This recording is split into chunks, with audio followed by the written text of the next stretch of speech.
Salut à tous, aujourd'hui on parle de métaverse, réalité augmentée, réalité virtuelle, hologramme. Aujourd'hui nous vivons dans un monde de technologie, comment ces technologies vont dans le futur influencer notre développement spirituel. C'est le sujet de cette vidéo tout de suite.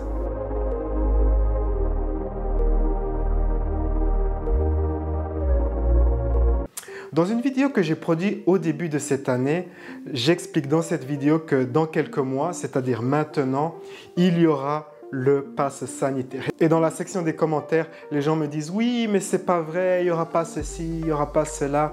Or que c'est pourtant assez simple de prédire où va une région dans le monde, une civilisation. C'est assez prévisible d'entrevoir cela. Dans cette vidéo même, je montre une personne qui essaye d'entrer dans un bus et elle montre son code QR et on lui dit non mais tu peux pas rentrer. Un peu comme il se passe maintenant où il faut montrer son identification code QR pour pouvoir rentrer dans certains établissements. C'est quelque chose qui était prévisible. Dans cette vidéo, j'explique aussi que dans le futur, il y aura le métaverse. J'explique que dans le futur, il y aura un type de citoyen qui est constamment dans les mondes virtuels et qui interagit très peu avec le monde physique. Ce sera le style de vie de ce type de citoyen, ce sera la réalité virtuelle ou ce que certaines entreprises appellent le métaverse. Alors, le terme métaverse, c'est un terme qui a été inventé dans les années 90 par l'auteur de science-fiction Niall Stephenson pour son livre Snow Crash qui décrit un futur très sombre où l'économie s'est écroulée, où les gens ont très peu de loisirs à part peut-être de se réfugier comme ça dans les mondes virtuels. Aujourd'hui, la notion de métaverse est un peu floue, nuageuse. Ça peut comprendre la réalité virtuelle, la réalité augmentée, des hologrammes, plein de choses en fait. Ces technologies présentent certains avantages, notamment pour le travail à distance. Ça va faciliter le travail à distance, moins de réunions, moins de voyages d'affaires. Cela va changer la manière dont on travaille, cela va changer l'éducation, les loisirs, les rencontres avec les autres personnes, la communication, tous les domaines de notre vie sera modifié par cet ensemble de technologies dans le futur.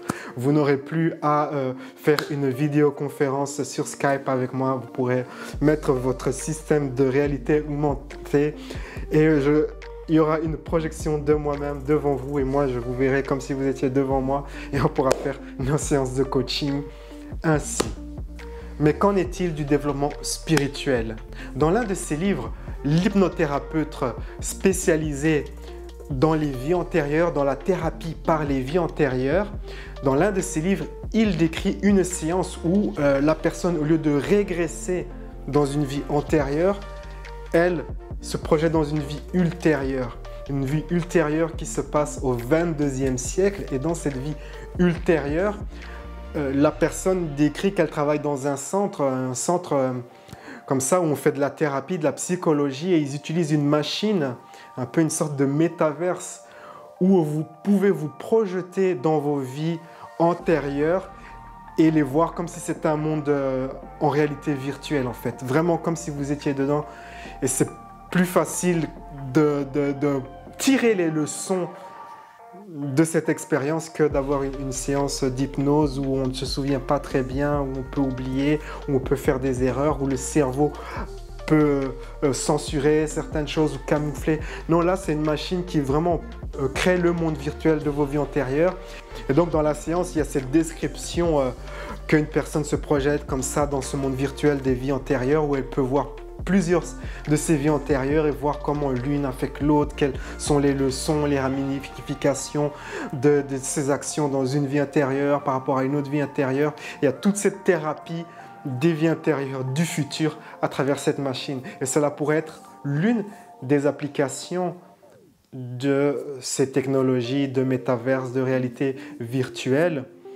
Si vous voulez, l'une des écoles de développement spirituel consiste à relaxer, détendre notre attachement au monde physique. Car trop d'attachement au monde physique ne permet pas de vraiment bien évoluer spirituellement. Il faut détendre cette relation, ce sens de ok, je suis un corps, je suis un esprit, ou même un corps dans un esprit. Il faut lâcher prise sur ces idées. Il y a toute une école comme ça de spiritualité qui enseigne cela.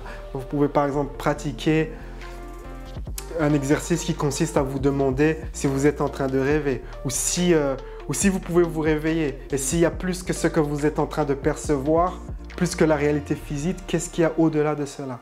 Il y a cette école comme ça, de spiritualité où on fait ces exercices pour être comme ça, développer une façon d'être où la notion de réalité physique n'est pas si forte que cela, et cela permet d'être plus connecté comme ça, plus dans le spirituel. Et c'est connu que les gens qui jouent beaucoup aux jeux vidéo ont une facilité à avoir des rêves lucides, et les rêves lucides, c'est quelque chose, une expérience spirituelle quelque part.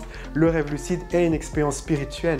Et les gens qui jouent beaucoup de jeux vidéo ont plus de facilité à développer cela. Surtout les jeux en 3D où vous êtes dans des mondes comme ça, totalement projetés dedans. Je me souviens à l'époque, il y a très longtemps, quand je jouais beaucoup à des jeux vidéo comme ça, des jeux de tir 3D, c'était plus facile d'avoir des rêves lucides, car même quand je m'endors, je voyais le monde virtuel dans lequel j'avais passé la soirée, donc c'était plus facile. Et donc imaginez qu'on vit dans un univers, dans un monde, dans un nouveau monde, où la population passe beaucoup de temps dans le virtuel, dans tout ce qui est réalité augmentée, dans tout ce qui est réalité virtuelle et autres métaverses. La conséquence de cela, c'est que vous allez détendre votre notion du monde physique actuel. Le monde virtuel a une certaine validité. Le monde des rêves lucides a également une certaine validité égale au monde physique. On croit souvent que le monde physique est la référence. Or que certaines écoles justement de développement spirituel enseignent que le monde des rêves, si vous étudiez le yoga tibétain des rêves, le monde des rêves est considéré comme étant plus réel que le monde physique.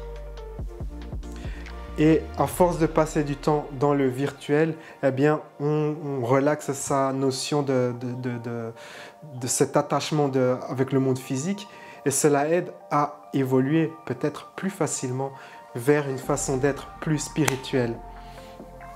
Notamment aussi, il y a quelque chose de très intéressant, c'est que dans le futur, je pense qu'avec les logiciels, il sera plus facile de créer des logiciels comme ça pour faciliter une connexion avec son moi supérieur à l'intérieur d'un monde virtuel. D'ailleurs, c'est l'une des choses sur lesquelles je travaille, j'étudie comme ça. J'aime ce sujet. D'ailleurs, il y a quelques années, j'ai acheté cette caméra qui filme en 360 degrés, et j'ai déjà fait des méditations guidées qui utilisent cette technologie que vous pouvez regarder sur cette chaîne YouTube. Je n'en fais plus maintenant car le logiciel de montage, il n'y a pas trop de logiciel de montage pour ce modèle spécifique de caméra 360 degrés, donc j'ai un peu mis ça de côté. Mais je pense que dans le futur, on peut imaginer un style de méditation guidée où vous êtes dans le fameux métaverse, le monde de la réalité virtuelle, et cela va faciliter votre connexion avec votre moi supérieur, la communication et la création de symboles qui seront très parlants pour votre évolution personnelle et spirituelle. Alors pour le moment, il y a certaines peurs, inquiétudes. Ouh là là, le métaverse... on va devenir comme dans la Matrix des esclaves. Je ne crois pas du tout à cette thèse-là. Je pense que ce n'est pas possible, ce n'est plus possible, parce que le niveau de conscience d'une personne moyenne est trop élevé. Le niveau de conscience d'une personne moyenne est tel que je ne vois pas comment cela pourrait être possible. Et aussi, il y a un autre phénomène, c'est que de plus en plus de gens se réveillent, de plus en plus de gens sont conscients des réalités cachées, sont conscients de ce qu'ils ne sont pas supposés de voir. C'est de plus en plus difficile de cacher des informations. C'est de plus en plus difficile comme ça de mentir à des populations. Il y a de plus en plus de gens qui se réveillent, même s'il y a encore une très très grande partie de la population qui est totalement endormie, mais vraiment assommée. Il y a également une partie énorme de la population qui se réveille, qui sera de plus en plus éveillée. Quand ces technologies seront à maturité, les gens seront tellement éveillés qu'ils vont préférer un métaverse ou un univers virtuel qui n'est pas contrôlé par une grande entreprise. Et certainement, la technologie va permettre de créer des univers virtuels totalement libres qui ne sont pas contrôlés par des grandes entreprises. Si vous pouvez apprendre quelque chose de l'histoire de l'informatique, c'est que les entreprises géantes dominent pendant 15 ans et puis plus ou moins 15 ans et puis la dominance ça disparaît. Dans les années 70, les gens pensaient que IBM allait dominer les années 80 et le futur, que tous les ordinateurs ce serait IBM et il y aurait des systèmes IBM partout, partout, partout. L'entreprise IBM, même peut-être que vous êtes jeune et que vous ne connaissez pas l'entreprise IBM. Mais c'était une très très grande entreprise, très influente à l'époque. Il y a même eu dans les années 80 un spot publicitaire qui exprime cette peur que IBM va tout contrôler. Mais ce qui s'est passé en réalité, c'est que vers le milieu des années 80, l'influence de IBM a commencé à diminuer. Et c'est une autre entreprise qui a pris le dessus. C'est l'entreprise Microsoft qui a pris le dessus. Alors, c'est intéressant parce que dans les années 90, les gens disaient oui, pensaient oui, mais dans les années 2000, Microsoft va tout dominer, on sera sur des systèmes Microsoft, des navigateurs Microsoft, ce sera un univers totalement contrôlé par Microsoft. Il y avait même eu à cette époque-là un très grand procès contre l'entreprise Microsoft pour essayer de la couper en plusieurs morceaux pour qu'elle ne domine pas la nouvelle ère qui commençait, l'ère de l'Internet. Et qu'est-ce qui s'est produit? Aujourd'hui, Microsoft est toujours une entreprise très importante. D'ailleurs, IBM aussi est toujours une entreprise importante, mais ce n'est pas une entreprise qui domine l'Internet. C'est une entreprise, dans ma vie quotidienne, dans mon téléphone, je n'ai pas un téléphone qui tourne sur un système Microsoft. Ma tablette, ce n'est pas une tablette Microsoft. Quel produit Microsoft j'utilise? Il y avait cette fameuse suite bureautique, comment elle s'appelle? Microsoft Office.